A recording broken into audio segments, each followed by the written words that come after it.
સ્વાધ્યાય 2.2 પ્રશ્ન 2 શું આપેલું છે પરીક્ષામાં? તો કે એવી દ્વિઘાત બહુપદીના શૂન્યનો સરવાળો અને શૂન્યનો ગુણાકાર અનુક્રમે 1/4 અને -1 હોય તો તેવી રકમનો દ્વિઘાત બહુપદી મેળવો. દ્વિઘાત એટલે મોટામાં મોટી બે ઘાત હોય એવી બહુપદી બનાવવાની આપણે. શેના પરથી? તો કે શૂન્યનો સરવાળો અને શૂન્યના ગુણાકાર પરથી.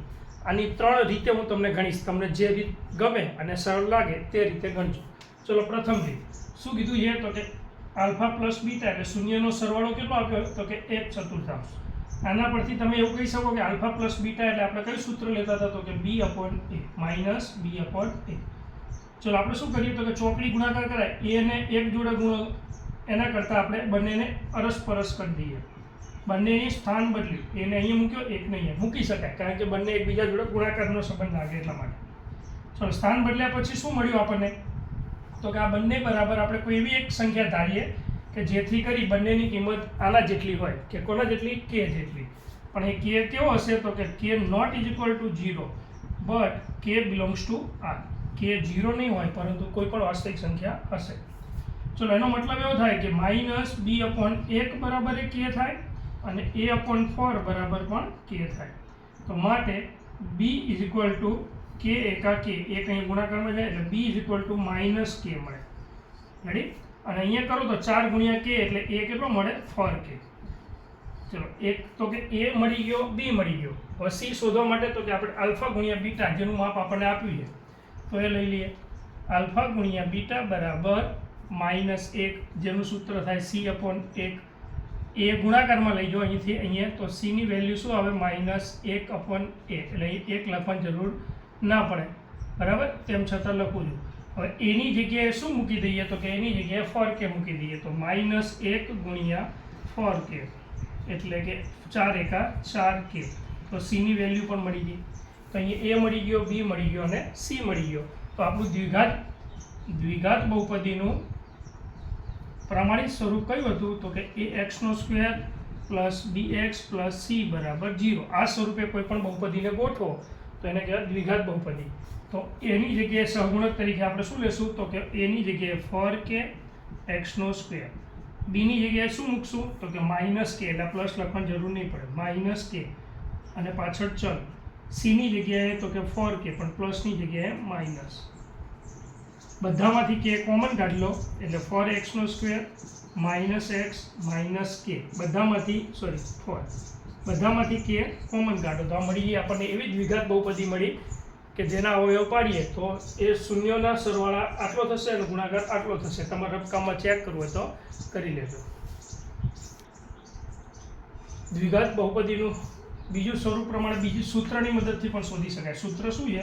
તો કે x² પ્લસ આલ્ફા, અહીં માઇનસ લઈ લો ડાયરેક્ટ, આલ્ફા પ્લસ બીટા ગુણ્યા કૌંસ, એ બીની જગ્યાએ આલ્ફા બીટા લખું, alpha plus beta plus alpha into beta બરાબર 0. આ સૂત્ર પ્રમાણે પણ તમને સીધું દ્વિઘાત બહુપદીનું સ્વરૂપ મળે.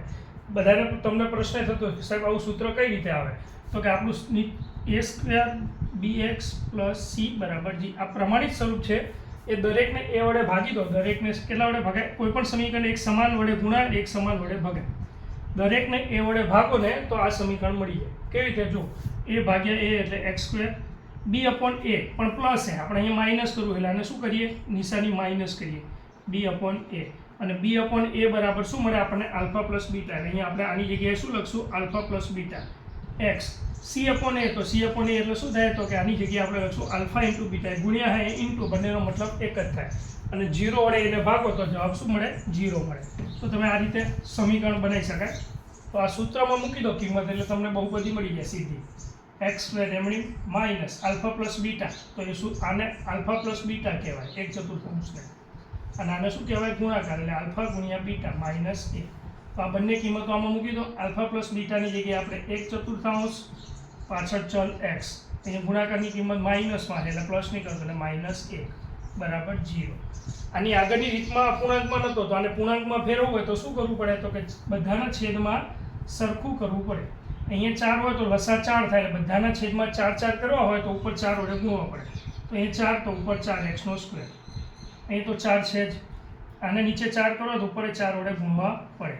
આ એક આપણે દર્શાવતા નથી, તો આ મળી ગયું આપણને દ્વિઘાત બહુપદી સ્વરૂપ, જેમાં કોઈ એવો અચળાંક હશે કે જેના વડે ગુણો તો પણ બહુપદીની કિંમતમાં કોઈ ફરક પડે નહીં. કેની ગમે તે કિંમત લઈને આને ગુણો અને પછી એના શૂન્યો શોધો તો એ શૂન્યનો સરવાળો અને ગુણાકાર આટલો જ થાય.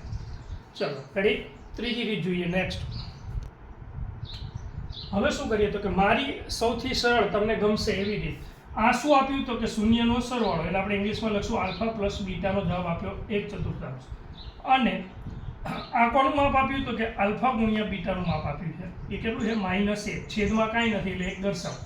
આ લાઈનનું સીધું તમને દેખાય. ચલો હવે શું કરશું આપણે તો કે આલ્ફા પ્લસ બીટા શોધવાનું સૂત્ર શું હતું તો કે -b/a. આ સૂત્રો યાદ રહેવા જોઈએ તો તમને આનો જવાબ મળશે. ગુણાકારનું સૂત્ર શું હતું? c/a. ચલો હવે શું જોઈએ આપણે? નજર કરો તો કે છેદમાં બંને એ સરખા હોવા જોઈએ. 4 અને 1 સરખા છે તો કે ના, તો લસા લઈ અને સરખા કરો. તો કોને ગુણીએ તો સરખા થાય તો કે 4 છે, અહીંયા 4 કરવા પડે તો આને 4 વડે ગુણી દઈએ, તો આને 4 વડે ઉપર એ ગુણવા પડે, આખા અપૂર્ણાંકને ગુણવા પડે. ચલો ગુણ્યા પછી જે કિંમત મળશે આપણને 4 × 4 4 × 4. હવે આપણી એની વેલ્યુ 4, એની વેલ્યુ 4, તો એ લખી દેવાનું કે a = 4. બીની સામે 1 છે પણ નિશાનીનો ગુણાકાર થાય +- -1, અને સીની સામે હવે જે નવી કિંમત આવી એ લખવાની -4. બસ હવે આપણું પ્રમાણિત સ્વરૂપ છે દ્વિઘાત બહુપદી. કેવા સ્વરૂપે હોય તો કે ax² + bx + c = 0 પ્રમાણે એની જગ્યાએ શું મૂકીએ તો કે for, બીની જગ્યાએ -1 બાજુમાં x અને સીની જગ્યાએ for. આમાંથી એક ના લખો તો ચાલે, એટલે k અચળાંક તરીકે લઈને કૌંસમાં લખી દઈએ. k એટલા માટે લખવાનો તો કે k ની કિંમત કંઈ પણ લેવાય, ખાલી 0 ના લેવાય. બાકી કોઈ પણ કિંમત અહીંયા તમે 5 લઈને આને ગુણશો પછી જે સમીકરણ મળે બહુપદી એને ઉકેલશો તો શૂન્ય તો આટલા જ મળે, સરવાળો અને ગુણાકાર.